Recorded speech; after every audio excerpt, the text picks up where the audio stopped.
What is going on, everybody? Welcome back to the latest episode of the Cover 3 podcast. I'm joined by my co host, Dre from Dre Area Sports, Yeah. and special guest, Mike of SF Gold Rush. You know him from Mondays on 49ers Unfiltered. Talking a little Niners off-season news, Trent Williams, just kind of the fallout after free agency and what we think about that, and a lot more other topics. A lot more other topics. That sounded great. A lot of other topics to talk about as well. So before we get into that, guys, how you doing? Dre, what's up, man? I'm doing great. It's Friday, favorite day of the week. Don't got work tomorrow, so it's always nice. And just pumped to talk about the Niners. We got the draft coming up in almost a month. It's gonna get real exciting on the channel. So yeah, I'm just excited to be here. Mike? Yep, happy Friday, guys. We got news coming up left and right. Draft about to happen. Niners still got some holes to fill. So let's see what they do with all that money they got. Yeah, one of the things that's going on right now that we need to talk about is the Trent Williams situation. Let's see if I bring this up here, do this the right way. Hey, look, it's us on X. Hey! Of course. What am I doing here? So let's go to the profile. I don't know. Oh. There we go. Yeah. So, where are we going? There was my stream. Well, there's Barry Sanders. So let's talk about a little bit of the Trent Williams situation. So today, the 4 p.m. Deadline came and went. The Niners did not exercise Trent Williams' $10 million option. They're on the hook for about $47 million this year. We don't have to bang this one over the head too much. Just you guys concerned? I mean, Sterling's not concerned. He said it's 100% they'll get it done. The Niners are confident they'll get it done. Anything in the back of your guys' mind that this could go into training camp and we could have another one of those situations like we did with Brandon Aiyuk a couple years ago? Mike? I think it could go into training camp just because Trent doesn't want to participate in training camp. So this could be his excuse not to, go to all the OTAs and training camp and all that stuff. But I do think they have to get something done. Obviously, $47 million is ridiculous. And there's no way the Niners end up, fulfilling that this year. They're going to get something redone. They don't have a backup plan. So honestly, I'm not too worried about it. I'm just more worried that Trent's going to drag this out a little bit too long and we could have a repeat of the last time he held out and he got hurt pretty early on and, that kind of derailed stuff and he wasn't really ready to go when the season started. Mike? Dre? Or Dre, excuse me. Oh, my God. No, I mean, look, I don't really have any worry about this. Either way, the Niners are going to come out with getting something. So let's just say they're like, hey, you know what? Fuck it, we're going to trade him. Let's trade him, right? They're going to get something in return that's going to make their team better. Do I want Trent Williams to stick around? Of course I do, and I think he will stick around. I mean, look, the key factor is the Laramie Tunsil contract. When you look at that, I mean, Laramie Tunsil will receive $60.2 million with a $61.5 million in guarantees, right? And so with a signing bonus of $32.5 million, so whatever he's getting, Trent's going to get that. But probably maybe a little less because Trent is 38 years old, but he's going to get something right around there. And if you look at PFF, he was ranked as the number 3 best left tackle or tackle in general in the NFL. So I think as long as you kind of capture the essence of Tunsil's contract, Trent's going to be here regardless. And I think that's why they're like, oh, well, we're not really concerned about the $47 million salary cap number because they're going to restructure his deal anyway. And it's all going to change. So, look, they don't want to be locked into the $10 million option and the salary cap. They say, hey, look, we're not going to pick up that option. He's still under contract for this year. We're going to and they even said we're going to rework his contract and, they feel confident in reworking it before next month's NFL draft. Now, obviously, look, by putting the word out there by next month's NFL draft, it does put a little bit of a deadline on when they are presuming that they're going to, fix his contract or rework the contract. But it also gives the rest of the league an idea of like, hey, look, is this a guy that we want to make a move for? You know, like what if we offer them some picks for this guy? You know, you never know. I just don't think they're going to trade him. I think, you know, would you love to see what maybe some teams might offer for Trent Williams? Sure, why not? Doesn't mean you're going to do it, you know? So I think that I don't know if it'll get done before the draft, like they said, but I think it's going to get done before the season. And I think that that Trent's going to be here next season for sure, and beyond that as well. How tired are you guys of this kind of thing every single season? Well, I mean, he's like a diva. I mean, you know, he's an offensive lineman. He does this every single year. Like Trent Williams he's doing like what Kevin Durant did with the Warriors. Well, every year he's like, oh, I got to re-up for another 1 year contract. Oh, I got to re-up for another 1 year contract. Although those were 2 year contracts that were actually 1 year contracts. And I think he's kind of in the same boat. He's at that age now where he's like, hey, season's over. Let's re-up and see where we're at. If he had a horrible season, let's say he was hurt all year and he didn't play at all, then maybe he'll say, hold on, okay, I can't really ask for that much money because I didn't really play. But no, he played a fair amount, and I would say in the majority of the season. And like I said, PFF had him ranked as the 3rd best tackle in the league. So it tells you right there, the guy has a tremendous value. Yes, he's going to be 38 this season, but I still think that this guy's going to play probably until he's 40.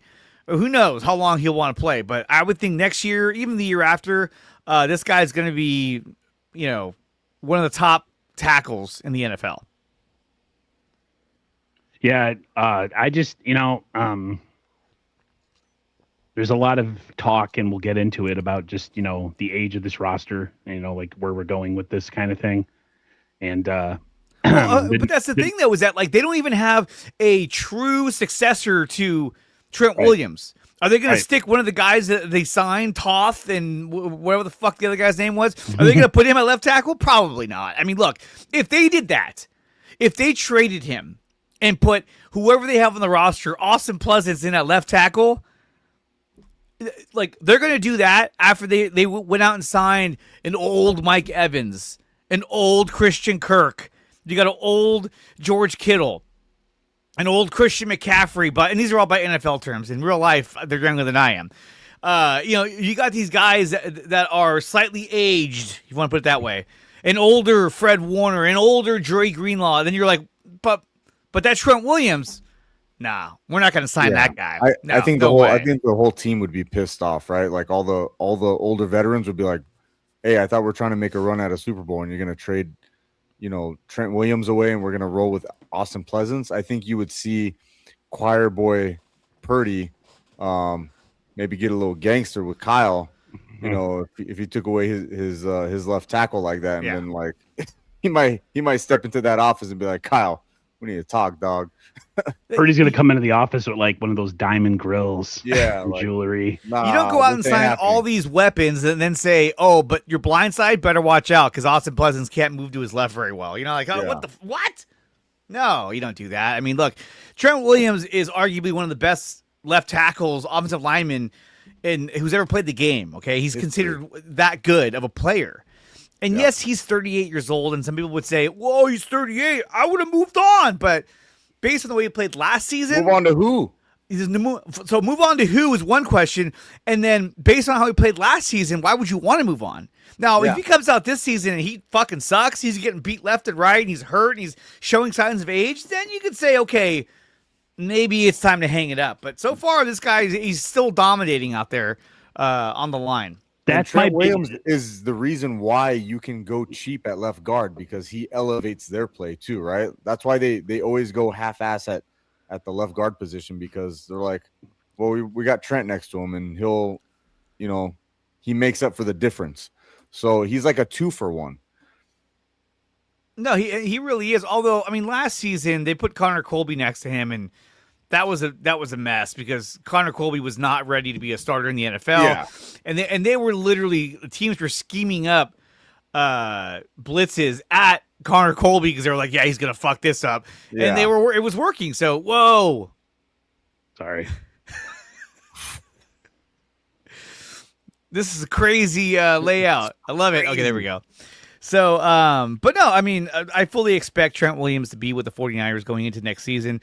You look at the guys they brought in, you look at the changes they made to the roster, to their coaching staff, what they've been saying about the draft and what they hope to accomplish. To me, there's no reason why they would say, hey, having said all that, let's get rid of Trent Williams. No, I think this is a guy that they want to work out a contract, and I wouldn't be surprised if he got a 2 to 3 year deal because they want to keep him around. And if he decides to retire, then that's a whole different story. But I mean, obviously, look, Trent wants more guaranteed money, and I think they're going to need him a contract that's similar to what Laramie Tunsil got. Like, what did I say? Tunsil got 60.2 million. Oh no, 61.5 in guarantees, and the signing bonus at 32.5. So they're going to give him something like that, where he's going to get paid like $30 million a year for the next 2 years, and that's it. What does he say? Hey, Mike, off-topic question, but what martial arts have you practiced? He's very observant. I'm a brown belt in jiu-jitsu. So wow, jiu-jitsu. Nice. Got to keep agile. So we're on this topic about old players, and before we go to the next thing that I want to talk about, which kind of connects with this, I'll just say, like, I am not against the worst case scenario, which is trading Trent for something. If it say we got someone in return, like if there was somewhere an offensive tackle was able to come here who's pretty good, so to say, and maybe he's not quite to Trent's level, but he's cheaper and he's younger and he's able to do the job, like a guy that could start on most teams. So that's kind of where I'm at. I personally wouldn't be against that because at the end of the day, like, we got to start planning for the future, and we got to start making moves that are going to alleviate some of this money on these older players, which is why I want to go into the next topic, which is Grant Cohn was on 95.7 The Game, and he was talking about he thinks that the 49ers aren't building for the future. Like they're more of in a win now mode. So I'll start with Dre. I'll ask you, just with the Trent Williams situation, with the free agents we brought in, and I'm not going to bring up the audio or whatever because I don't want to watch it. But what's your observation as far as, like, do you think the Niners are kind of giving it one last hurrah and not really worried about the future? I think it's a little bit of both, but I think that because of the fact that you got guys like, Fred Warner, Kittle, your core is already starting to age. They're closer to 30. I mean, the average age on the Niners roster is 30 and a half, right? So they know, hey, look, how do we compete against the teams that are in our own division? Right now, our division is like the cream of the crop, right? You saw the Patriots go up against the Seahawks. They got creamed. They got destroyed. They weren't ready for that kind of competition. So they are in an elite division. So how do we compete with that, right? So we can bring in a guy like Mike Evans, right? Now we have a big target, a guy that, is a huge red zone threat. You go out and you sign Christian Kirk, a guy that can, play the slot. To me, everyone's, I even put a video out saying, yeah, this guy could be a slot receiver. Forget the idea of bringing back Deebo Samuel. He's going to be your slot receiver, and he can stretch the field and open things up. I still think that there's opportunity to sign or bring in another receiver because really Christian Kirk is going to replace Sky Moore. Christian Kirk is now your return guy. Yep. And we saw what we got out of Sky Moore. So Christian Kirk can do all of that, but he's a better receiver. So now you're going to get a better receiver than what you got out of Sky Moore, right? Because Sky Moore, let's face it, he's a failed receiver that started to put it together last season. And that's why he got his contract with the Packers. But I think that, as much as I hated seeing Sky Moore leave, I think they literally let him go to sign Christian Kirk because they wanted a better receiving option on the field than what Sky Moore can provide for them, right? Yeah. But I still think there's opportunity to bring in another receiver, which I think they're going to. And I think, when they brought in Mike Evans, I was like, there's no way they're going to draft a receiver in the first round. Hell no. But I think if a guy like Omar Cooper Jr. is available in that first round, they're probably going to take him. Watching his highlights, he reminded me a lot of Deebo Samuel. He ran a lot of gadget plays, end arounds. That's something that I can see them doing, or even going with the guy in the second round, like a Casey Concepcion.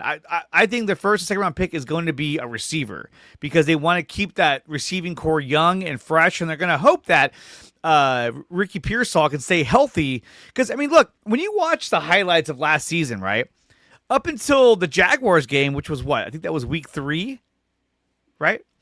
Up until that game, or was that week 4? Week 4. It was week 4. Up until that Jaguars game, Ricky Pearsall was fucking amazing. He was, he had that pass where it was back shoulder low and he caught it with one arm. Mm-hmm. He had that over the shoulder deep pass that he caught against the Cardinals. He was making some amazing plays. He had that deep pass against Seattle to get them into the red zone. And so he was doing a lot of amazing things. The problem was he got hurt. And then we were like, where is this guy? Where is this guy? So this guy has the potential to be a really good receiver. And I've always said, I think that Pearsall can be the Brandon Aiyuk of what we had in 2023. So with that being said, I still think this is a win now situation. Like, hey, we want to be able to compete. If they were in a shittier division, I think, maybe they take it a little slower. But no, they're in a very competitive division. They want to be able to compete now. And they want to be able to eventually, for this season, win now as well. I mean, they have a third-place schedule going into 2026, but they still have a bunch of draft picks. I think they have 4 fourth-round draft picks. That's a lot. I would love for them to sell a third-rounder, but when you look at it, who would be available in the third round, Osa Odigizua is better than anyone they can get in the third round. So they were like, yeah, let's do it. So this team is still going to invest heavily into the draft. They're going to analyze, and that's why they brought in more guys to help them draft and get better players on their team. That's why they brought in what's-his-face from the Vikings. How do you say his name? Quasi, or was it? Quasi, Fozzie, whatever it was. Yeah, Fozzie Bear? Yeah, Waka. But they brought in that guy, the former GM of the Vikings. They brought him in because they wanted more people in there to help them develop and draft better players. So they even said, Mensa. I'm a part of Mensa. Anyway, I think he just begged them for a job. What insurance do you have? I have Mensa. I have Mensa. But no, and he's like, Strawberry said, Pearsall doesn't play the X. He plays the position. He plays a Z. But you have an X in Mike Evans. And what I'm saying about the Brandon Aiyuk thing is that I just think that Ricky Pearsall's a man beater, and Ricky Pearsall is able to move the sticks and do the things that Brandon Aiyuk was doing. And I think he's going to be open a lot more because now you have Mike Evans out there. You're eventually going to have George Kittle running around out there, Christian McCaffrey running around out there. So you're going to have a lot of targets. So that's why I think like an Omar Cooper Jr. would be awesome if they can get him in the draft. Mike, before I let you go, let you talk, my thing with is this, like, there's parts of the 49ers team like last year that was really young, right? Like they were young on defense, like across the board. Other than Bosa, and Fred, I mean, those two guys, there was a lot of youth on that defense. So bringing in Osa, the defensive tackle, the other DB or whatever. My whole thing is like, you can't go young everywhere. You have to have veterans in some point in some parts of your roster. And my thing is if they hit the draft and they're able to kind of fill some holes on both sides of the ball, you can have that mix of veterans and rookies. You don't want to have a bunch of young guys who are going through growing pains and going to cost you winnable games. But at the same time, you don't want to depend on old heads for long. The Niners have to, and me and you have been really critical of how they've drafted these drafts the next 2 years, and how it depends on how last year's went, are crucial to elongating a competitive Super Bowl or playoff window. So I think they can balance both if they're able to hit in these next couple of drafts, and guys can start to move on like a Christian McCaffrey or other players like Trent. But I don't know. I want your take on it. Yeah, I think I agree with Dre. I think they are in a win now mode. Why else would Mike Evans come here for a cheap contract? That's pretty much a 1-year deal, right? Unless they told him like, hey, dude, we're going for it. Like he wouldn't go to like the Cardinals for the same money, right? Like just because the weather's better, he gets to play indoors or what. No, he's coming here because he believes the 49ers actually have a chance this season to go out and get it. Them bringing back Dre, that's a huge deal too. I'm pretty sure, Fred told Dre, hey, let's go run this thing back. Let's go try to get it. Adding, these older veterans with an aging veteran core, I think shows me that they do want to go all, like not all in, but they're pushing for it this year. You know what I mean? They know Trent. Who knows? Like you said, he could be gone after next year. We have no idea what his plan is, how long he's planning to play. George Kittle, how is he going to be when he recovers? He could be okay, or he could be like, hey, you know what? It's not good enough. I gotta call it a career. Fred is just dying to get, be competitive again and just be in the mix. So I honestly believe they're trying to go for it. But like the big if always is, can they have a competent draft? That's what it always boils down to, because even last year's draft, I give it a C. I mean, that was supposed to be a home run draft. And to me, it looks average. Like, okay, you did okay. But this draft really, really needs to be out of the park. And that's why I don't want them to pigeonhole themselves in one position. I want them just to, whoever the best player available is. I don't care if it's wide receiver, offensive line, linebacker, running back. I don't care. Just get someone who can get on the field and produce at a high level, not just a warm body who's like, oh, he was a draft pick, so we're just going to let him play. Like, no, we need a draft pick who's going to contribute at a higher level. And I think that's why they keep whiffing in these drafts, is because they keep pigeonholing for need instead of who's the best one out there that can just go out there and ball out. Yeah. I mean, they're definitely in a position now where they can kind of be more selective in terms of saying who's the best player available and let's just draft him. But I still believe that they're going to want, in the first round, they're going to try and get the best receiver available, because they know that, hey, look, Mike Evans is probably going to be here for 1 year, maybe two. Yeah. So at the end of the day, you still need to continue to rebuild that receiving core, because that's such a valuable part of a Kyle Shanahan offense. Mm-hmm. So I think first round pick goes to a receiver. Yeah, you could be right, because we don't know if they're even going to pick up Ricky's 5th year, right? We don't. So, they probably will. Depending on how he plays, they might be like, yeah, we're in a full rebuild mode in the wide receiver core. So the crazy thing is, here's this: if Watkins takes a step up, if Cowling takes a step up next year, Pearsall takes a step up, the Mike Evans and Christian Kirk signings are going to look amazing, right? Because then all of a sudden, you're like, man, it's so much depth, right? The scary part is if those guys continue to either be hurt, and we have to depend on these geriatric. I'm 46, so I really shouldn't say that, but these older players, that's the fear I have. That's why, like you said, we got to hit. Lori Matthews seems to disagree with you, Mike, is in the sense that she doesn't think last year's draft was a C, because we really haven't seen the maturation of these players yet. Sometimes it takes, more than one season. I think the way that they were selling us on last year's draft, especially John, and kind of what we saw in the field were kind of two different things. There was definitely a lot of growing pains, especially like with Murky Siegel.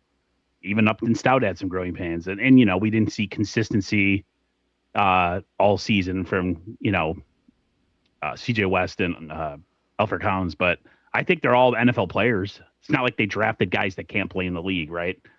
But, I'm okay with the veterans. I'm okay with filling holes with temporary solutions if you can bang out another a successful draft. Like you said, best player available. Do not go and say, like, no, we need this position.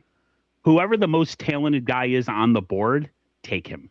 Whatever the position is. Because that's why they keep failing, is because they keep trying to push for need in very specific positions, and they keep whiffing.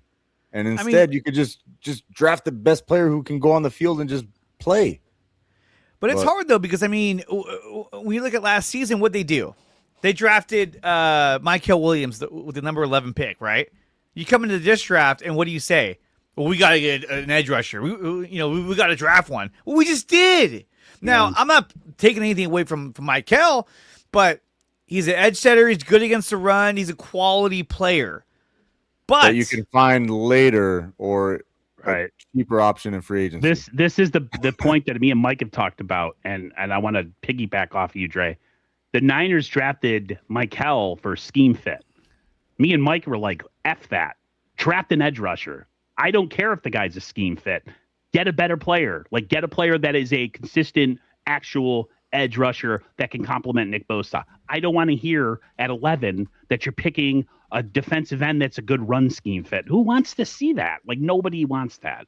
Well, I mean, they were horrible against the run the year before, and so they wanted to make sure that they shored up that run defense with Michael, C.J. West, and Alfred Collins, right? Right. So going into this draft, they have a young core at their defensive line that is already built in, right? Now you add to that, you add more pieces to that, you add another edge rusher, maybe like a Zion Young, okay, or later on like a Cassius Howell. You add another edge rusher to that defensive line. I still think, and I'm really surprised by this. I fully expected the Niners to already announce a deal with Joey Bosa, because I'm like, look, if you bring in Bosa, you could still draft an edge rusher, and now it takes less pressure off that young edge rusher, to be that guy who gets the quarterback consistently. For sure. Yeah. And look, you have Sam O, but that's like at this point, if you draft an edge rusher, he's like your third option, and that's where he should be. He's a good quality backup and role player, but it's not like your starter like he was last season because everyone got hurt. Yeah. I mean, look, with all the injuries they had last season, right? They still made it to the playoffs, and they went what? Overall, they were 13-4. Is that what it was? I mean, that's pretty good for losing Fred Warner, losing Nick Bosa, and all the shit they had to go through, right? Now, imagine this year if they're healthy and they add more pieces in the draft. I mean, this team could be really, really good. Yep. That's to me, it's a fine line how you build your roster. If you go too old and you don't make it, now people are going to shit on you and they're going to be like, "Oh, look at this! They doubled down on all these old guys and." They have nothing down the pipeline that can develop. Like I said, I think you have to balance draft and free agency really carefully. So the Michael pick will look better if he gets to play the position that he was meant to play, which is really kicking inside on pass rush downs and having an actual real edge rusher. Because then all of a sudden, essentially, if you have him at one defensive tackle on third down pass rush, and you have that Osa from the Cowboys, and then you have Nick Bosa and another edge rusher on the other side. All of a sudden, if healthy, you have a legit front four that can rush the passer. Not stop the run, but just rush the passer. Yeah. That's why I think edge rusher at 27 is what I want, because I want that other guy. I want finally, since Steve Ford, who was like here and gone, they need a legit guy that can produce pressure off the other side on a consistent basis. And actually And that's why at 11, you can't take a Michael Williams because it's such a high pick for someone who can't do that. And if you need three other players to make him to be able to do that, then that's the wrong pick at that position or at that spot. Well, I mean, right? I still think Michael is going to be a really good player. But he's not that guy that, at least right now, he's not that guy that's going to come in and give you 10.5 sacks that we know of. But then people were like, oh, they should have went with James Pierce Jr. He got 10 sacks or whatever more. But look, that guy just got arrested. He's probably going to do time. He's probably going to get suspended. So it's actually a good thing they didn't go for that guy. So, I think when you look at the draft, I mean, obviously, look, when you're in the top 10, there's a lot of for sure hits on some of these guys. Yeah.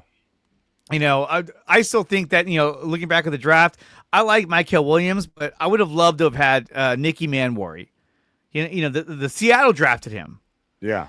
And he was a dog. He was a playmaker for them on that defense. Now, the thing with the Niners is that what's been one of the biggest holes for San Francisco is safety. And that guy would have shored up that position in a big way. Having him and Upton Stout out there at the same time, that's sort of what they needed. And I get why they went for Michael, and I like Michael, but because they went for need. See, again. Well, and of course, they forced that pick. But then you have that argument, Dante Whitner brought up, where you're like, hey, look, they keep going for certain types of players, right? They kept saying, well, Michael fits our the mentality that we want, right? He's a born leader. It feels like all they try to do is we want to bring in these leaders, these great guys, guys who command. But it's kind of like when you have too many leaders in the room, then who's in charge? Yeah, you got to have some guys, mentally unstable guys. You got to have the guys who aren't leaders. Yeah. I don't want to be a fucking leader, but I'm really good at my job, and I'm going to go balls out, and that's kind of what you need. And so, I do kind of think they need to go that route. And get some more guys in here that I want a Justin Smith who's out there headbutting his left tackles, bro. Yeah, I want a Jalen Carter who you get questions about, if he's going to go to jail or not. I mean, we got to have a little bit of that out there, right? You got to sprinkle that in. We got a lot of wholesome, good guys like a Samo, a Michael Williams, or lovable guys, but we need some dogs out there. And I want some guy who's behind on child support payments. Yes. I gotta get if I get 25 sacks this year, they're gonna give me a bonus, and I need that for my child support payments. Yeah, exactly. He's like, oh, I hate that lady, I'm baby mama, but still. John Lynch, like, but they scored well on the Wonderlic. I don't care. Yeah. Can they rush the passer, please? Jeez Louise with this choir boy garbage, man. Give me some people that are mentally irregular. The problem is we did have one. We've had a few last year, and the previous year we had Goofy Nuts, the linebacker that quit on us. I forget his name. Oh, Devondre. Yeah. So. But still, you guys say this, but Aiyuk's mental health is sitting on the roster. He's going to be gone soon. Yeah. Well, Aiyuk came to get on the field because he's just ghosting everybody. He's driving by the stadium at like 100 miles an hour. Like, I mean, look, we say that, but yeah, I mean. Look at Brandon Aiyuk. I mean, one thing if he was out there playing, but he's not. He's not even trying to get out there. He's like, just to release me so I can go to Washington.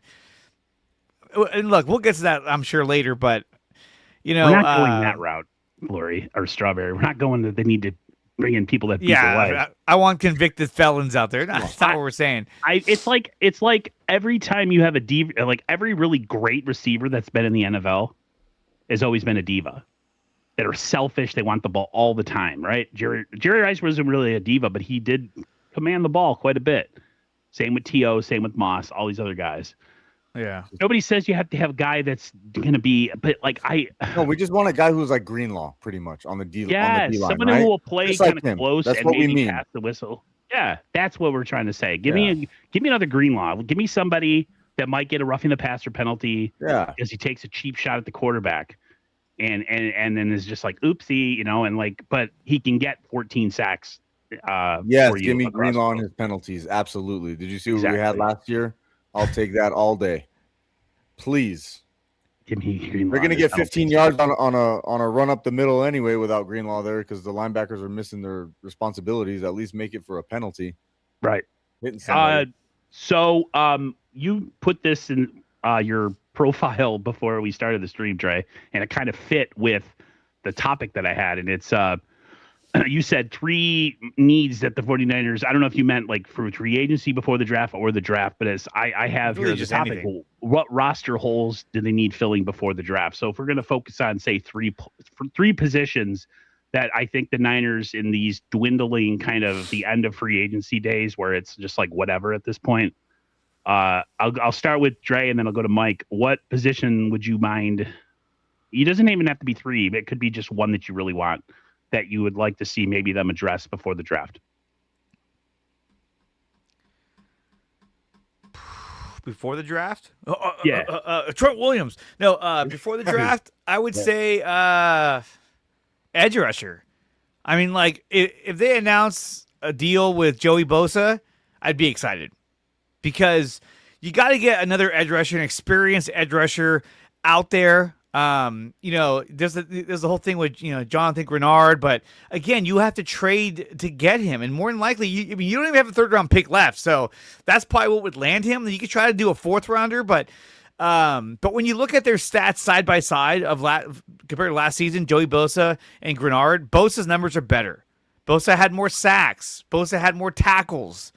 And Bosa played in slightly less snaps than Grenard. Yeah, they'll be on IR together. So that's my fear. Kenny, at least they'll be together. Okay, you can say, "Oh, there they are, the Bosa brothers." Jeez, but so bad because you're still going to draft an edge rusher or two in the draft, and I think that you bring in a guy like you bring in a veteran, a Joey Bosa. If he does go down, at least you have the guys you drafted to step up. You don't have the guy you drafted and then he's hurt. Sam, you're up. And it's like, oh crap, Here we go again. You want to get as much depth as you possibly can on your roster. And how do you build depth? You bring in youth through the draft and you sign veterans that have experienced veterans that kind of start ahead of your younger players. And I think that's what they need to do. Everything was pointing towards like, oh yeah, he's coming here. Bosa's good. They're going to sign the other Bosa. And then all of a sudden, like, it's all quiet in the Western Front. Like, we're dealing with Trent Williams and we're signing a new punter who's actually really, really good too, by the way. But Mike was very happy about that last week. Yeah. He was better than Thomas Morstead. Yeah. I'm sorry, but all you can ask for. Thomas Morstead sucked.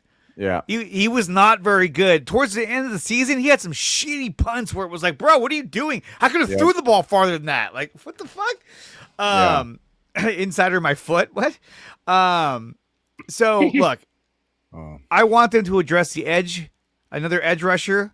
Everyone keeps saying O-line. I don't see anyone out there that's going to be a difference maker at this point. Nope. The sad part is the safety position is something that they really need to address. But every good safety that's out there is gone. All the good ones are gone. They've all signed. Some of them have been traded for. There's one guy out there that I think is still in play if something were to happen. But now you're looking at, okay, maybe we draft another safety, right? But then you look at your roster, like, well, we drafted Marquise Siegel. Is he the answer? Yep. Probably not. We drafted Jair Brown. Is he the answer? Probably not. And then who else is there? Then we have to go find some guys to sign and bring on the roster, right? Pinnock's gone. He was terrible anyway. And so it's like, what do you do? And so I think that if Jalen Ramsey gets cut, if he becomes available, or if he is available to trade, I think they might make a move and get him because Raheem Morris had him when he was a D coordinator for the Rams. And at least you get an experienced safety out there, with these young guys. But I would say edge rusher is what they should address, and safety. But I just don't know where they're going to go with safety unless you go through the draft or you make a trade for a guy like Jalen Ramsey. Yeah, Mike, what do you think? Yeah, no, I agree with you. I think if we're talking about before the draft, the easiest position to upgrade without, drafting somebody is defensive end, because there's still a couple guys that you can put in there that are better than Sam O. So yeah, obviously I'm in the same camp of I would like Joey Bosa here. His numbers were actually pretty decent last year. He led the league in forced fumbles, and he produced. So that's all we can ask for, because we had nothing last year. We had nothing, and I think it would elevate, Nick. Him and the brothers playing together would elevate each other. They would feed off each other. And I think it would just be kind of cool. I don't know. I just see them together and them trying to do something. I'm all for it, because what we had last year was despicable. But offensive line, I don't really know where they're going to go here with, especially left guard. Are they going to throw in, wasn't it Toth? I think his name is. I'm guessing he's going to be presumably the week 1 starter, after training camp, in some competitions with some other guys. I don't know. We'll see, that's what makes me more sad is like offensive line has always been the Achilles heel of this team. And what do? They got someone like off the bench to throw in there, and it's just like, all right, they just refuse to upgrade this position whatsoever. And I do believe safety is a massive, massive hole that really no one's really bringing the spotlight to. But I think it reared its ugly head last year, and they really need to find somebody who can cover back there. Yeah, not having a free safety is really bad. Like, yeah, everyone's Go a ahead. strong safety. No one's that free safety, right? Yeah. Like Jair Brown makes bad decisions, and he's not fast. He gets burned a lot. tackle. Can't tackle. He does make good plays. He'll sprinkle them throughout the season where you're like, "Hey, they're awesome! I love this guy." He's living off of his Super Bowl pick of freaking. But then the But next it's always minute, he like does something 5-1, stupid, right? Yeah, Every time he makes like one good play, it's like 5 devastating plays. and that's why I'm saying, like, if you got a guy like Jalen Ramsey out there, let's say he costs you like a 7th round pick or a 6th round pick. To me, it's like, hey, at least I have somebody with experience, a guy who's a proven playmaker, a guy who's won a championship. I've always liked him. Back when he was playing for Florida State, I always thought he was a good player. How about Jimmy Ward? I think he's too old. Too old. He's the same. He's just a box guy. Yeah. Sorry. Go ahead. I mean, for me, I would address edge again before the draft, and then I would draft edge. Their pass rush was abysmal last year. It's pretty bad. So I'm totally okay. A lot of people are like, no, why? But we can't. No. 27, if there's an edge rusher on the board, you need to take him. I'm sorry. That was their worst position on the team last year. They got, 20 sacks last year? Yeah. They had less sacks than, oh my God. You know who I'm talking about from the Browns. Myles Garrett. Myles Garrett had his full season. So if they sign Joey Bosa and then sign another edge rusher at 27, my whole thing is Bosa would actually be the backup for the rookie. And I think they could rotate him. So the rookie doesn't have all the responsibility on him. I think that would be, and then to have him in the room with Nick and Joey, who are technicians. Yes. That would be an amazing way to grow.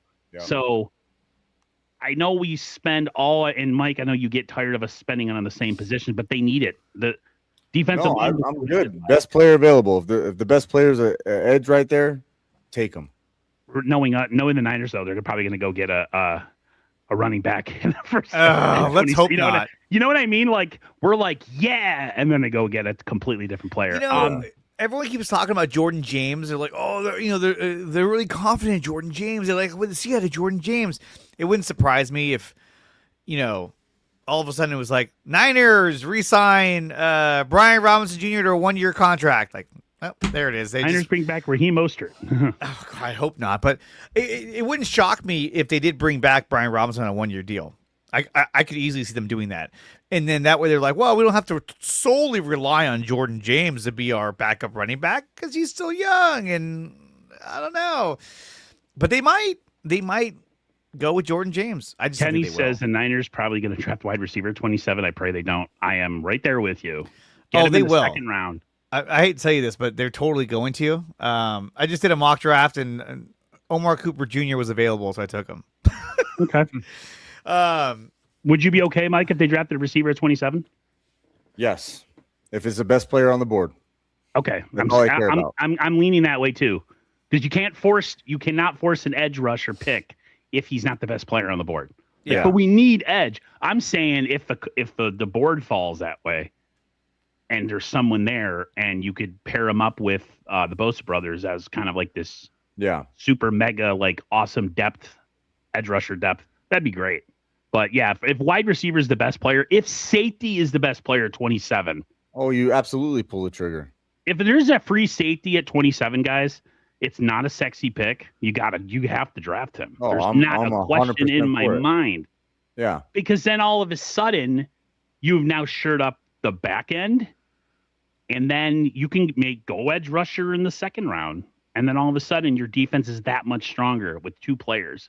So It's going to be this is actually going to be a fun draft. I know we only have a first, a second, and then 4. Yeah, we have 6 picks, I think.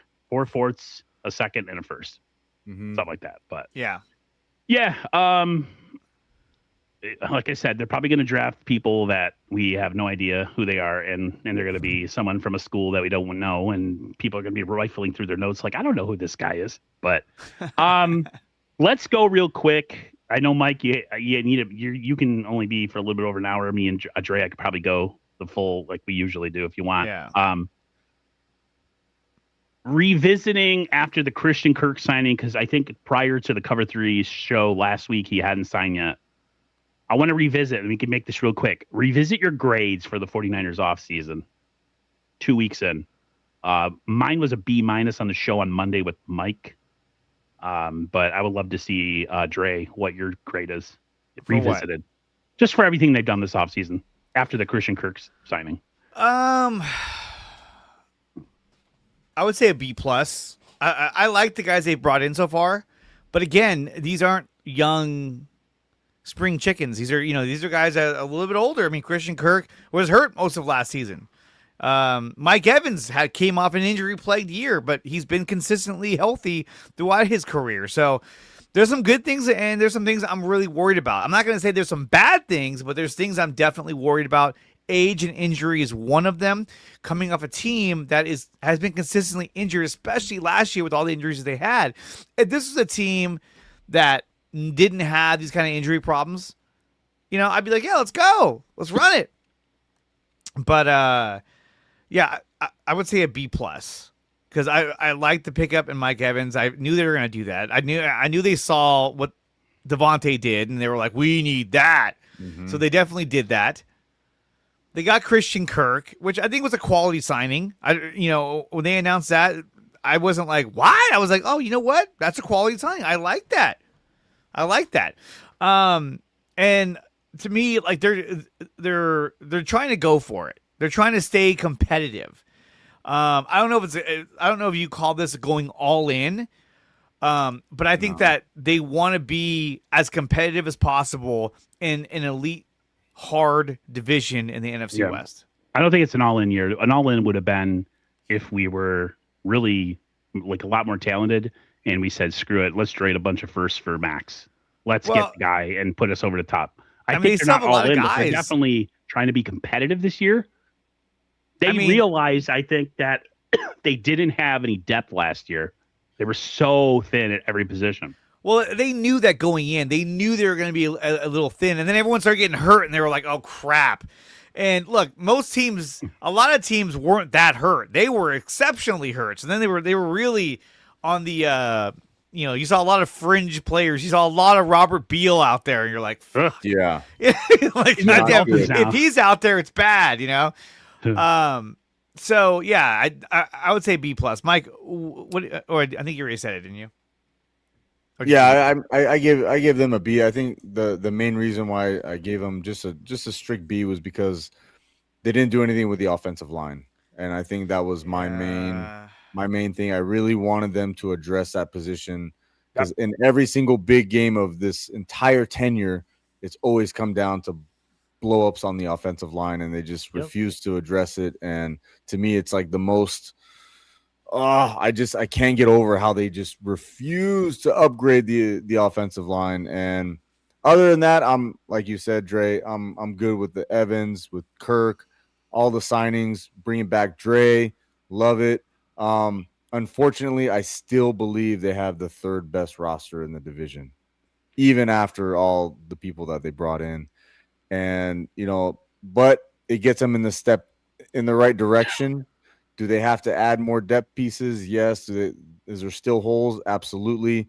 Hopefully they can have a serviceable draft this year and bring in some players that can be impactful.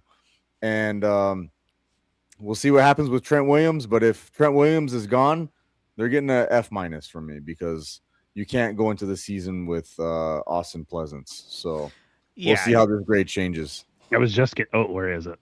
You are definitely channeling your inner Aaron right now. He's giving them a D for the offseason. B- for me. And the B minus just goes with the fact that they brought in older players and to kind of double down on what Joseph Verberg is saying. And somebody said a lot of them be on injury list by week 1. The age, like you said, the non-addressing of the offensive line, it's B plus would have been if they would have just, I don't know. I don't know what would have changed to make it B plus, but B minus just based on bringing in older players, not addressing offensive line, still not addressing safety. And that B minus for me. I have nothing really more to kind of elaborate on it other than that. So, I mean, it's still a question of like who's going to play left guard. They don't even know. There isn't it's going to be him. It's not going to be Spencer Burford. It's going to be that Troth guy. Troth, whatever the fuck his name is. Troth. So what? Him and Connor Colby are going to be in a camp battle. Well, they signed 2 offensive linemen. They signed Troth, and there was another guy they signed.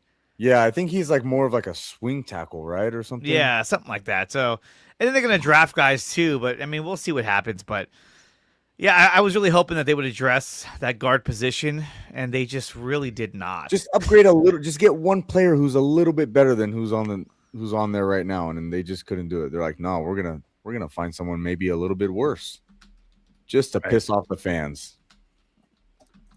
Yeah, it's I mean, at least they were somewhat aggressive this offseason and tried. You know what I mean? Last year it was just like they resigned the fact that they weren't going to spend any money, and they resigned the fact that they were resetting. So whatever, it's weird. I don't even know how to feel about last year still, because it's like they weren't meant to be competitive for a Super Bowl. But they got into the playoffs, and so like once they get into the playoffs, it's like whatever, you expect, I'm a 49er fan. I expect them to win every single year. I mean that signing of Osa though, that was a home run. So that to me was absolutely incredible. That guy is going to change the entire defense, and he's that guy we've been missing since Buckner left. And I'm very surprised that they were able to pull it off, and I'm surprised the Cowboys traded him to us in the first place. So, yeah, home run hit from maybe that'll be our Charles Haley. Maybe 92 or 91 when the Niners. He's a baller, man. He is a baller. Crazy. Let's see here. I mean, there is some options out there in free agency, but I mean, like Joel Bitonio, but he's 34 years old, and he's old too. He's like, but he's a weathered guy. I mean, there are some options out there, and I think they will explore those options as probably after the draft, because they want to see what they can get. But they really got to show up that left guard position. I don't like the idea of like, it's going to be a competition. Like, how are you going to compete for a Super Bowl? And you're like, I don't even know who's going to be our left guard. I don't know. Yeah. It's a competition. Like, no, it shouldn't be. Shouldn't be an open competition. Everybody sucks ass. Your offensive line is your biggest Achilles heel, other than maybe your pass maybe rush. McKivitz can take Connor Colby under his wing and have him run the hills of San Fran and get his body back in shape, because somebody needs to slap Jed in the face if they do that trash like they did last year. Like, oh, look, we're picking an offensive lineman in the 7th round. Like, it's not funny. It's not funny. Like, I don't find that. I was so mad at that tweet. Like, what are you doing? Like, that's not the no. Like, you need a legitimate starting center left guard, and you're sitting there making a joke about drafting Connor Colby in the 7th round. Not feeling that. I feel like Jed is in the same mindset of Kyle and John, where the offensive line is not considered a premium position. It's all about the people that touch the ball. Like you said, Mike, it's always the people that touch the ball that they care about. But how do the people touch the ball if you can't get it to them because your quarterback's on his ass all the time? Like, it doesn't make any sense. But all right. Let's go to we'll do a couple of rapid fire here before Mike gets out of here. Let's talk about the Jennings still not being signed. Crazy, right? Yeah. Yeah. Wanting $20 million a year. He's not going to get that. He's not going to get it. And I he think never Tyler, was. No. You guys care to elaborate on anything like that? I mean, Mike, why don't you go ahead since you're short on time? I'm trying to think where his landing spots could be, right? Like, I know Miami just unloaded everybody, and they probably don't have any wide receivers, and maybe he can Tutu go there. Atwell. Oh, in Miami? Yeah, That's it? I think so. Hmm. Yeah. So maybe JJ can go there. Yeah, the He could take Chargers are interested. he could take a little less because the taxes. But yeah, it's very.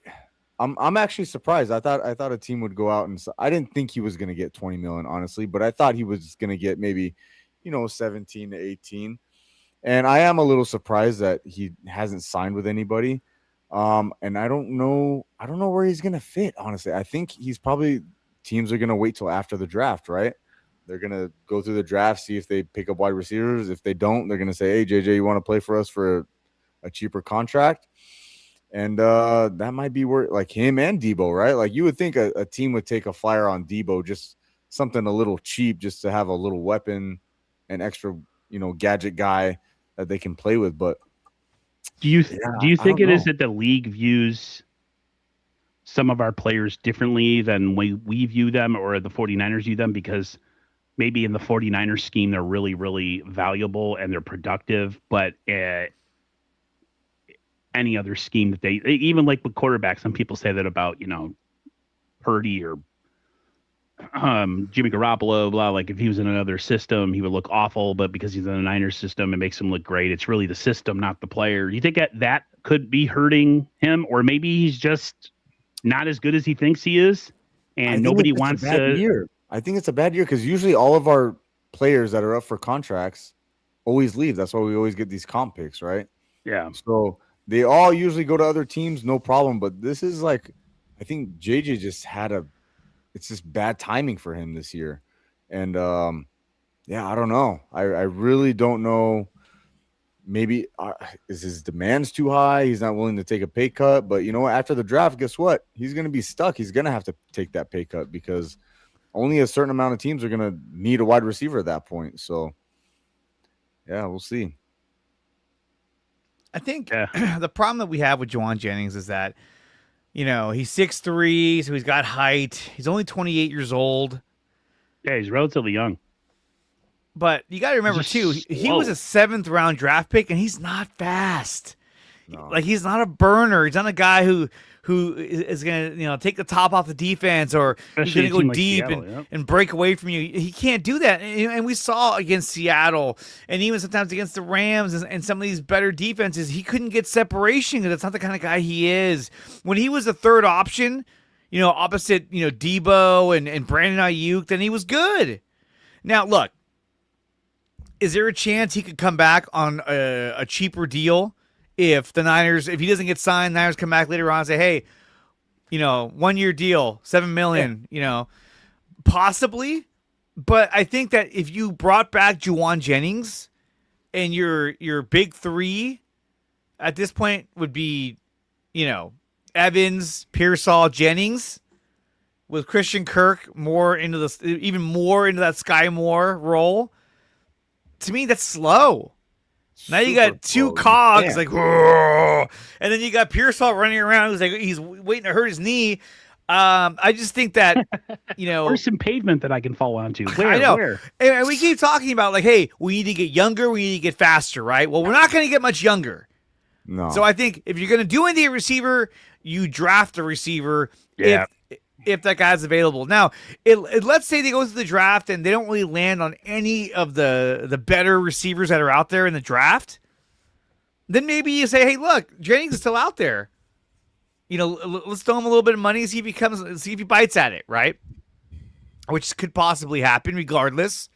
I could see Jauan coming back, but he's not fast. That's the problem. Is he clutch? Yeah, he makes clutch catches. Yeah. But is he your X receiver? No. Is he your number 2 receiver? Nah, not really. Is he a slot receiver? Well, no, because he's not fast. He's not shifty. And so I think, look, they find ways to get him open, and he makes those big catches, but $20 million a year, are you out of your mind? He should have taken the deal he got from the Niners, before the season started. He should have taken that deal, but Yeah. no, I don't think that he'll get the $20 million. I think he'll end up signing a 1-year deal, maybe a 2-year deal with a team, but he's not going to be the primary receiver.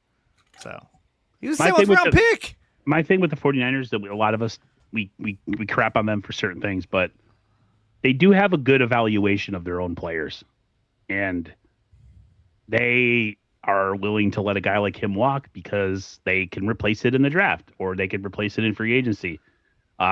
Christian Kirk has speed. He's a smaller guy, but he has speed, and he is a slot receiver. That was what he is, right? So, like, I mean, I don't have any feeling about him not coming back whatsoever because if Kirk can stay healthy and be the slot receiver, and he's got a little more juice, and he could be a kick returner too or a punt returner, like Mazel Tov, like welcome to the 49ers, man. Like I'm okay with letting Jauan Jennings go. He's not going to get $20 million anywhere. He's essentially just a jump ball player in the end zone. Like, he doesn't have any speed. He doesn't really have any moves. Like, we were talking about this, Mike, about the end of the divisional game, how like guys were just not getting open, running the wrong routes, just playing awful. So I'm okay. He was being great. out bullied by Seattle, and usually he's the bully guy. But he's usually the bully. Yeah. If you can't win against Seattle, you're not good to us right now. You know. But, yeah. Yeah, okay. he would only come back if it was like if they paid him like $6 million. Like, and obviously he's not going to take that. Like like Dre said, he's just no. Like, I'm good with them not coming back. He's slow. I mean, I'd rather draft a receiver with some juice. We all like Jauan Jennings. Love the guy. I love and JJ. If he came back on a cheap deal, I'd be okay with it. I'd be like, yeah, cool, I like it. But I just don't see it happening. I don't. Mike, any last words before you get out of here?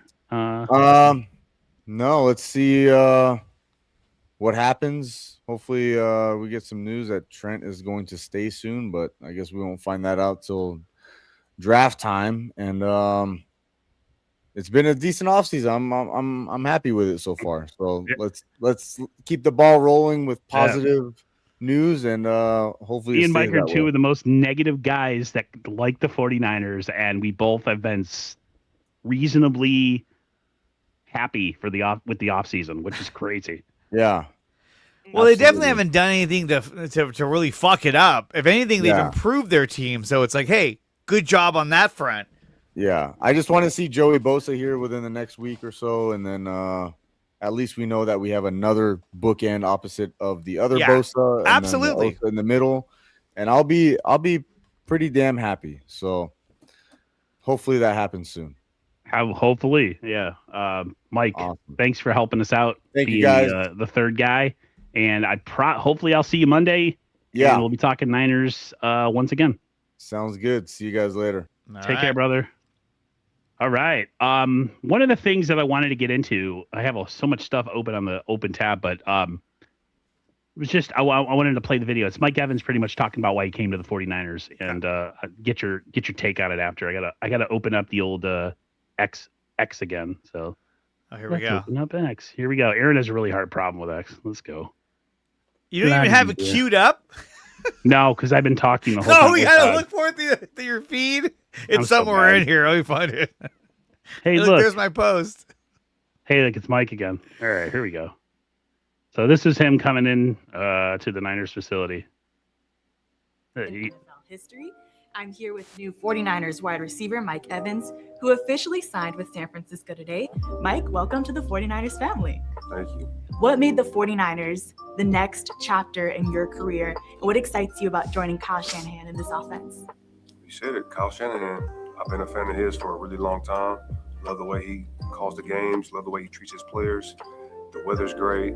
It's one of the best organizations in all of sports. So it was a no-brainer. Definitely. Now, your streak of 1,000-yard seasons is tied with 49ers legend and Hall of Famer Jerry Rice. Now you're joining the franchise where he built his legacy. What does that mean to you, given all the history that's been created here on the West Coast? That's pretty ironic, isn't it? Yeah. But it's crazy. It's all coming full circle. I know Jerry, and we got that record tied together, and hopefully I can do a little bit of what he's done in his career and hopefully bring some hardware like he did. Mike, we're excited to see what you do here in the Bay Area. What's your message to all the 49ers faithful that are excited to see you play?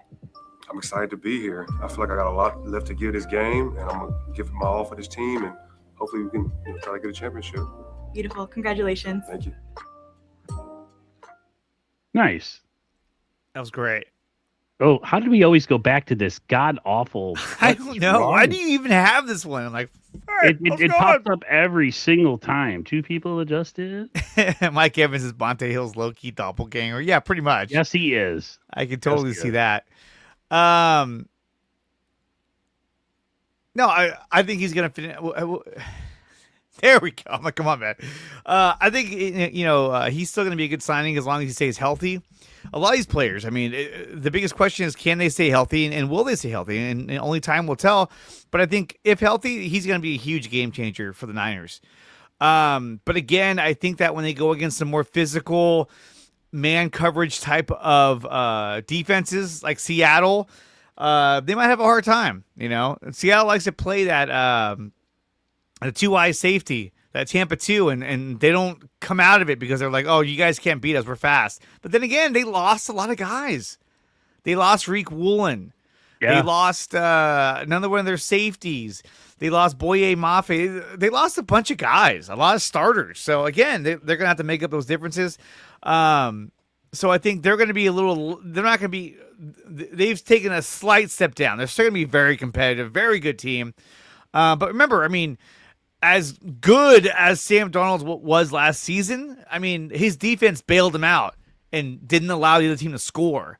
If you look at like the Niners when they had Jimmy Garoppolo, the defense did not let the other team score.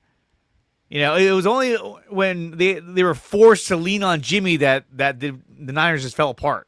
So, yeah, I mean, I'm great. I'm good with the Mike Evans signing as long as we kind of look at it from a realistic perspective. He's not a long-term answer, but he is definitely a true X receiver. I know he's coming off an injury last year, but he's been a relatively healthy player. He's been super productive. And I feel like if Kyle can make things work with a guy like Jauan Jennings, who's really slow, and other players last year, and somehow was able to get guys like Kendrick Bourne to be productive and all that stuff, I really think he can do a lot more with a guy like Mike Evans. Even if he's at 85% of what he's been his whole career.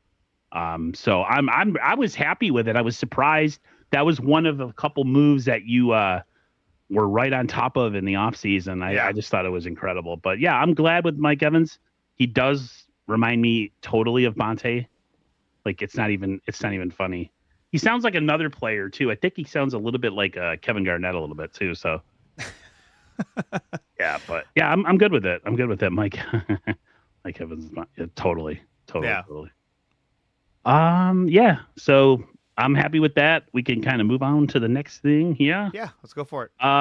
There's a video that I wanted to play. It's Fred Warner. He's talking about his happiness with the return of the one and only Dre Greenlaw. I will play it in 1 second.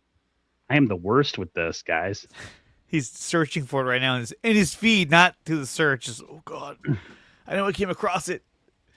I have sacrificed many chickens to no avail. All right, here we go. Okay, there we go.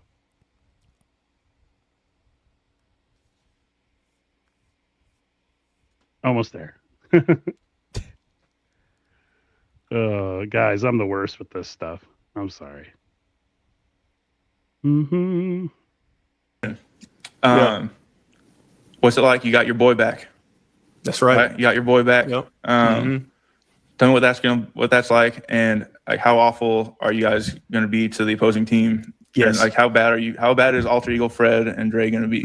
Yeah, no, it's bad, bro. It's bad for you, bad for old Matthew, man, bad for everybody going forward, because you just know when it's different when you got such a rapport and like a connection with somebody, man, where every single time I played with Dre for like the 7 years that we played together, there's an unspoken language on the field where I don't have to turn to him and be like, hey, Dre, look for this, or hey, Dre, bum, bum, bum. Like, it's just like, it was unspoken. Like, we're moving together in unison. Like, and it was just so easy because we just had this great vibe with one another, on and off the field. And so it allows you to play even more free when you got a cat like that. And I played with great linebackers, right? I played with D Winters last year, Quan Alexander, and a ton of other ones. But Dre, he's one of the best athletes I've ever played with on a field, and just so ferocious and relentless in the way that he plays the game. And you just love playing with guys like that who just are willing to give it up, right? Like, and just no matter what the situation is, he'll look you dead in your eye, and it's like, God damn, this guy is not playing around. Like, he is looking to tear somebody head off. Yeah. So yeah, man, it's gonna be good to have him back. Yeah. I can't lie. I'm looking forward to seeing you guys be awful and terrible, and watching you guys on film. Like, gosh, these guys are so annoying. Yeah, man. One of the best moves of the offseason in a realistic, you gotta be realistic about it. Injuries and stuff. How much can he play? How much production can he be? But I probably one of the most happier times I was seeing the big play Dre coming back. Because there were so many problems last year with our linebacking core. It was just so awful. Yeah, quite a bit, actually. But I think that, getting back Dre Greenlaw is going to be huge for the defense. Having both those guys back there, Fred and Dre Greenlaw, is absolutely huge. And we've seen how they are against the run. We see how they are in pass coverage. A lot of times for linebackers or NFL players, the second year from an Achilles is when you actually start to get more of your mobility, more of your speed, more that ability to break towards the ball. Like you get that back in the second year. And even in you're asking Dre Greenlaw to come back after an Achilles tear in the Super Bowl and come back and be ready to play. He tried to come back the year before. Just didn't work out. He did come back with the Niners, but it just, you could tell he just was banged up. His body was not the same. And now he goes to Denver, and then he comes back after a disappointing year that they felt like they were giving him a lot of money. And they felt like he wasn't worth that money. So he comes back here on a 1-year deal. Look, if he comes back and he has a baller year, the Niners will probably try to re-sign him, but who knows what's going to happen. But I like the fact that you have Greenlaw and you still got D Winters who's, behind him. You still got Tatum Bethune who's behind Fred Warner. And so, now you're more comfortable with the guys that are behind them, knowing that these guys can do the job. So now it just makes your linebacking core even deeper. And look, the Niners went down there to his house and tried to, persuade him to come back to San Francisco, even though he had already agreed to a contract. So they really wanted this guy. And so it was a no-brainer that they were going to go out and get this guy again. And once Dre got released, I was like, it's only a matter of time. I know it. The only team I thought could have posed a problem would have been the Tennessee Titans. And if Robert Saleh said, hey, man, I want you to be, the captain of our defense. I want you to run the show here. Then he'd probably be like, yo, let's go. But no, he came right back over here. He wants to be back with his friends, be back with Fred Warner, with Kyle Shanahan. That's why I'm so happy to see Dre Greenlaw back together with Fred Warner. And that's another reason why I want to see Joey Bosa with Nick Bosa. Imagine that. You get the Bosa brothers together and you get Warner and Greenlaw together. That's a match made in heaven, man. And they got to get it done. They got to just stay healthy, man. That's the biggest thing. That's why the B- came from the grade that I gave, is just the age and the injuries, man. Like that's the thing. Like I have so much excitement, but every time I think about everything, including Dre, because I love Dre Greenlaw, he's one of my favorite 49 players ever, like of all time. The injuries, it sucks. But that's see, that's what I'm saying though, is that like even if he gets hurt, okay, he's not going to play this week. You got D Winters, and you're like, I know what to expect from this guy. Right. It's not like we're like, oh man, here we go, Kenny. And yeah, this is his contract year, so it's like if he goes out there, he has to ball out because he's like, well, and you get a contract somewhere. So yeah, if there was ever a year, look, this team is littered with 1-year contracts. It feels like, but it's a year where it's like, hey, we want to go for it. We want to be competitive, and let's give it all you got. Yep. And so that's what it is. Are they an old team? Yes, they're going to be an old team, but this is a team that has a lot of playmakers on it. So I'm excited for it. They have a young defense. They have an old offense. They have two players that are, their secondary is young. Their defensive line is young, other than Bosa, and their linebacking room is really where the oldest players are. Offensively, we're old. We have an old offense. Everybody's old. I Christian mean, McCaffrey's everyone old. aside from Brock Purdy, but yeah, Yeah. McCaffrey is getting up there. Kittle's getting up there. I mean, they're in their 30s. Obviously, Mike Evans. But still, if you draft a guy like Omar Cooper Jr. or Casey Concepcion, and you got a young receiver that's talented, and you got Ricky Pearsall who's young as well. So I mean, there's ways to get younger through the draft. And again, I think that trade for Trey Lance that really set this team back a lot of years, and they were forced to spend money in free agency in order to make up for the losses in terms of draft picks that they had to give up to get Trey Lance. If they hadn't done that move, man, this team would have been really, really good. If they hadn't traded for Trey Lance, they probably would have won a Super Bowl by now. Yeah, I mean, they might have had Micah Parsons, like holy crap. But I still think, look, when you got a head coach in Kyle Shanahan, you got Raheem Morris back there now on the defense. They brought in, what was his face? The guy they just recently brought in. Who was it on the coaching staff? The coaching staff. Oh, my God. He's an assistant coach. Anyway. I know exactly what you're talking about. Yeah, oh, God, we're bad. I know. People listening at the gym are like, these guys are fucking idiots. These guys suck. These guys suck. Is Grant on right now? Where's Grant? Where's Larry? Where's Larry? Pick it up, pickle. But no, I think this team is going to be really fun to watch, and I'm really excited for the season. Getting Mike Evans, he's a big play receiver. Now you got that true red zone threat, just like you saw in Los Angeles. And we start the year. In Australia. I swear to God, if this fucking game is on like at 2 a.m, I'm going to be so fucking pissed that I got to get up the crack of dawn to watch the Niners' first game of the season. Right. Fuck And that. if they lose, you know how much more pissed I'd be? Like, I got up for this. Like, yeah, exactly. Like, I got up at the crack of dawn to watch my team fucking lose by a field goal at the end, and not even at home. I mean, the good thing is that this was going to be a road game. This was going to be a game in Los Angeles, and now it's going to be in Australia, I think, if I'm not wrong. I'm hating all the travel. It's weird. And not only that, but they have a game in Australia, and they got a game in fucking where? Like Germany or some shit? Like they're traveling. Aren't they going to Mexico twice? Too? Aren't they going Mexico, down? that's what it is. Oh, I was fucking way off. Well, that's going to be a home game because they love us down there. They do, and that's a quicker flight. But I mean, yeah, they're going to Mexico and shit. But it's going to be a good year for the Niners. I mean, look, they had an easy-ass schedule last season, and with all the injuries, they were still able to be competitive. So I think this year it's going to be a little bit of the same. And I think they're going to be better this season than they were last season. But still, they got to address that edge rusher. They got to get Joey Bosa in here. Just somebody. And look, is Joey Bosa the end-all, be-all of fucking defensive end edge rushers? No. But, like I said, draft another guy and have him. He's going to help. He's going to help your defensive line. And he led the league in what do you call it? In forced fumbles.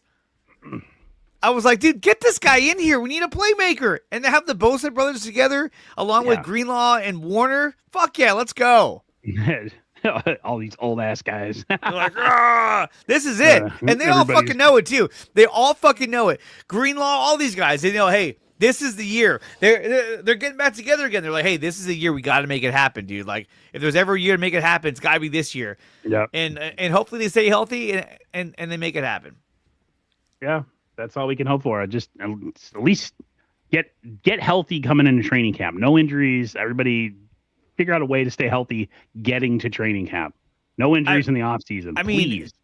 Mean, we could be like the Jets who went out and reacquired Geno Smith. You know what I mean? It's like, yeah, you could be that's what I always tell 49er fans. Nobody says that you have to accept us not winning Super Bowls and coming up short.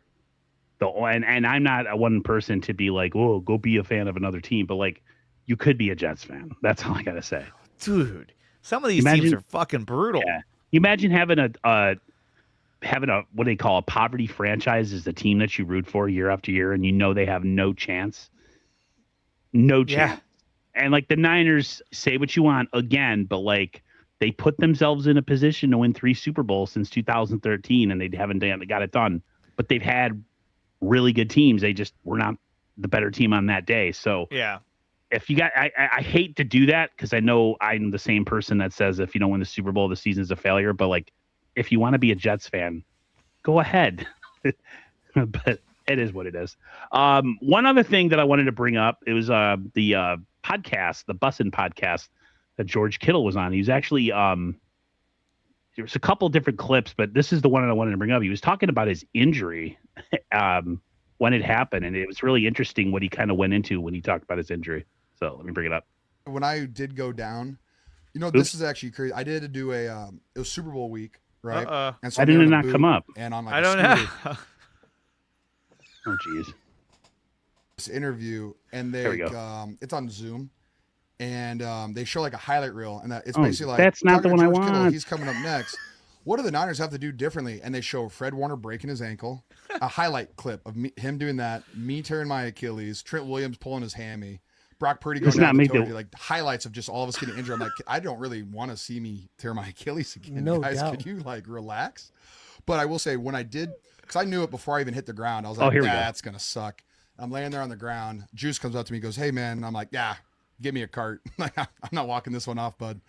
But then my second thought was, this is really going to mess up my golf game for the entire offseason. Like, that's what I'm laying there in Philadelphia on my back, looking up the sky like, this is going to fuck up my golf game for this whole There offseason. goes the offseason. Yeah. God, I was so disappointed about that. I will say too, like the first question I asked Alatrosh out of surgery when I was still loopy was, will I be able to golf the end of March at Bandon Dunes with the boys? And he was like, you will be. And I was he like, said he was about it. oh yeah. He goes, don't be an idiot. And I was like, sick. Like, I don't know if I can hit a driver yet, but in a boot, I can hit up to, I can go 8 iron and in. And then I have the automatic club that shoots at 260. So what's Claire mad about? I mean, I didn't get to play in the playoff game. I He ruined gets her the golf still. This is a pretty long clip, by the way. I don't think my wife This is cares very that long. much. I love Yeah, I Kane don't think my Fornier's wife statement. cares Trey that Kittle, much why about the he's game. still You heard worth the question something. come up. We asked a question. He's What occurred? Like, what were you doing that was wrong? I'm like, I don't know, dude. It was week 20 of an NFL. it's like that wasn't even a. Yeah, no. So And you didn't get up. my biggest thing behind it was like, people were like, well, why did it happen? Because I had like these rehab. People were like, what occurred? Like, what were you doing that was wrong? I'm like, I don't know, dude. It was week 20 of an NFL fucking season. Yeah. My body's broken down. Really, like, my biggest thing that I thought it was when I played the Colts on Monday Night Football, I tore like 2 ligaments in my ankle, and then I hurt it again because I kept playing on it, and so then I was like very lopsided, or I was compensating really bad. So I think that was a big part of it too. Like, I was compensating for the last 3 weeks on one ankle. Yeah, that was the part that I wanted to bring up to you. It was just him talking about the. He was talking about the having an injury already to his ankle and then having to compensate for it. That's crazy. It is crazy that he tore some ligaments, and we saw against the Colts. I remember he ran a route, and all of a sudden he came out lame, and he was like pissed off, and I was like, oh, what happened? And I thought maybe he strained something. No, he tore 2 ligaments. He kept on playing, and that's why his Achilles ruptured, because his foot was overcompensating. But that begs the question too: is that, if a guy like Kenyon Shadiq out of Oregon, if he's available at 27, maybe you take him, and that allows you to say, hey, George, get 100%. We got a young, new receiving tight end, and you need to get a guy that can come in and kind of spell him. Now, I think they're kind of doing that with Jake Tonjes. Yeah. But Tonjes is not as good of a blocking tight end as Kittle. Yep. So, people keep talking about Kenyon Shadiq. I still, I don't think they take him. I would love to take him. If he was there, I would take him. But I feel like the Niners are going to be like, well, we still got Jake Tonjes. And, George will be back pretty soon. And they're just going to roll with that. And I still think they go receiver. And like I said, Kirk is replacing Sky Moore. So if he's your Sky Moore replacement, then there's room for one more receiver. I think that's the receiver they're going to draft in the first round. I think Kirk's going to get offensive snaps for sure. Oh, definitely. Like I was seeing Larry, he was saying like he can also return kicks. He's sturdy enough. He's built enough. Oh, it's too bad. I think he's definitely going to be the return guy. He's going to be sucks. the punt and kick return guy. Sucks that they gave up Sky Moore. He must have wanted way more money than they were willing to give. Well, but at the same time, look at it this way: Sky Moore has been a fat nothing burger practically his whole career. Yep. Last season, he emerged as one of the better return guys in the league.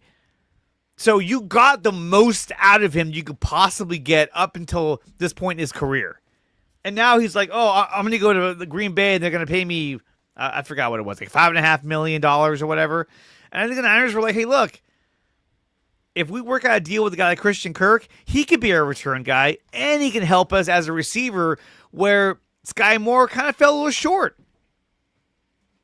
So I think this is an upgrade in terms of what Sky Moore provided. This is an upgrade. When you compare Jennings to Evans, in my opinion, I think Evans is an upgrade to Jauan Jennings. Better route runner, bigger. I think he's faster, and he's a proven red zone threat. Now, you still got to get George Kittle back. You still got to get another running back behind CMC. So, we always say, oh, so here's to take on a huge load of snaps. He's going to anyway.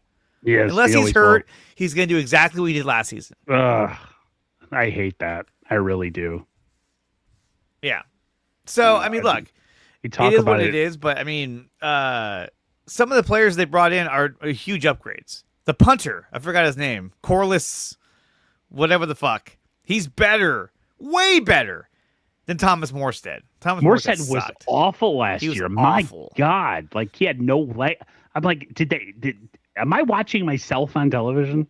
Yeah, I thought this guy was going to be a crafty veteran. Like, oh, man, this guy boots the ball like nobody else. Dude. He was no lame, hang time, no power, nothing. No, 37-yard punts for the win every single time. Yeah, go ahead. No, and they brought in Hobbs as well. So to me, let's say he's your replacement for Chase Lucas. He's an upgrade.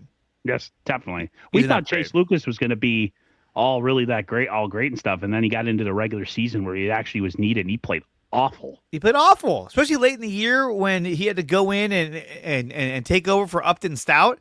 Oh, he was bad. awful. He was getting beat left and right. I was like, oh my God, this guy.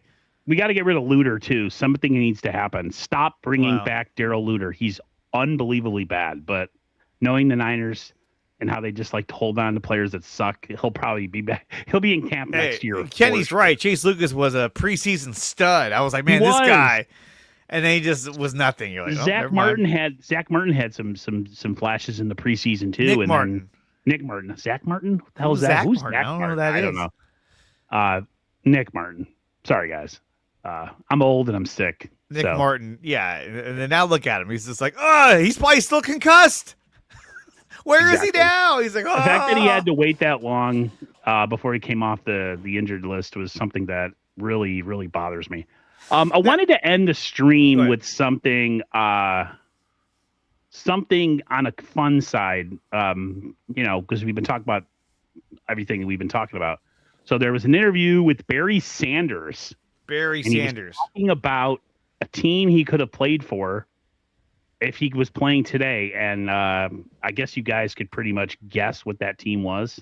So I'll bring it up really quick. Here we go. And play. If you could play in any offense in today's NFL, which offense would you choose or coach? If I had to pick one, I'm going to go with the Niners. In this past happy NFL, Shanahan, he's figured out how to run the football. The Niners are one of those few teams that they've always been able to run the ball. I mean, Christian McCaffrey, obviously, he's taken it to a new level. But think back to, Matt Breida, or Raheem Mostert. Frank Gore, yeah. George Kittle, he's going to catch his passes. And there just seem to be enough balls to go around for all their skill players. If I had to choose one, then that would be it. You might have led the league in passing and rushing yards in one season. If you could play in... And here we go. There we go. I mean, I love Barry Sanders. I mean, we're old enough to where we got to see Barry Sanders play in the regular season. He was phenomenal. He was always, he was a human highlight reel. And I think when you listen to what he says, it makes a lot of sense why a guy like Mike Evans decided to come here, because he's like, hey, one of the things he said was, I mean, obviously the big thing he said was, well, I think they're one piece away. Hey, that's great PR. Great thing to say. But one of the things that Mike Evans did say was that he's always admired Kyle Shanahan and the offense. And so he wanted to come here and, work in a Kyle Shanahan offense. And I love that. It's, I know a lot of people want Kyle fired. I was seeing some comments early in the chat that say that he sucks and they need to go, and John Gruden would be a better coach. I don't even think John Gruden wants to coach in the league anymore after the crap that he's been through and the legality stuff that he's going through. That would have been a cool like fantasy thing that could have happened. Barry Sanders, to me, I think he's the greatest running back of all time. I think he's better than Emmitt Smith because he didn't have that massive offensive line and 2 stud receivers on the outside like Dallas Cowboys did. But that would have been insane. Knowing Kyle, he probably would have ran him 500 times. So, can you take some touches off of the guy? No, I wouldn't. I mean, the fact that Christian McCaffrey is so good out of the backfield as a receiver that's where he really utilizes him. Yes, he's a good running back, but man, his route running ability, McCaffrey is just so freaking good. That's why everyone's like, oh, they should convert him into a slot receiver. He's a running back. I mean, it is what it is, but I mean, he's such a threat. I mean, look, if it wasn't for him, he ran that Texas route for a touchdown against the freaking Eagles. And he caught that touchdown to give him the lead. That's how good he is, even at his age. And we talk about it, we say, oh, he's old. He's only 30 years old or whatever the fuck. He's still good. I wish I was 30 years old. Me too. I was 16 even then, years I felt ago. like I was 18. Now I'm 44, and I'm like, oh, shit. Yeah. Dude, I was healthy till about 38, 39, and then I've had like 4 surgeries in 5 years, and my body broke down like considerably. Like, I would love to be 30 years old. So. You think, okay, Kenny's like, hey, Gruden's very good at spotting talent. When he's with the Raiders, they made some horrible draft picks, and he had Mike Mayock as his GM. I was like, are you fucking kidding me? He got a guy from the NFL Network to be his GM. Like, hey, I know he's you're really good at that way TV. we make good draft picks. And what did they do with the number 4 pick in the draft? They took Cleveland Farrell. Yeah. Like, I love Cleveland Farrell. I mean, hey, he came out the second stint with us, but was he a number 4 pick in the draft? Oh, that guy fucking sucked. Yeah. Oh, I swore. Sorry. Somebody was saying to watch my language. I forgot who it was. Whose parent is in the chat right now? Can you stop, Rick please? Diaz, the great Rick Diaz. I don't think Rick Diaz likes you very much. I don't think he does. Aaron lives. I mean, it's true. They did pick Brandon Jacobs, and he was good, and Crosby. Still, yeah, Aaron lives at the substation. My house is literally on top of the substation. There's like a little platform, and then my house sits there. I swear to God. No, I'm just kidding. But everybody, thank you for coming through, supporting the stream. Me and Dre had a lot of fun. Hopefully, we can get things figured out with Sterling, with his new job, and figure out possibly a different time to do the Cover 3 stream. We thank Mike for coming on and being part of it with us. Dre, till next time, man. It's always fun doing the stream with you. Yep. And until next time, everybody, stay safe and healthy. Go Niners. And we'll talk to you guys next time. Peace.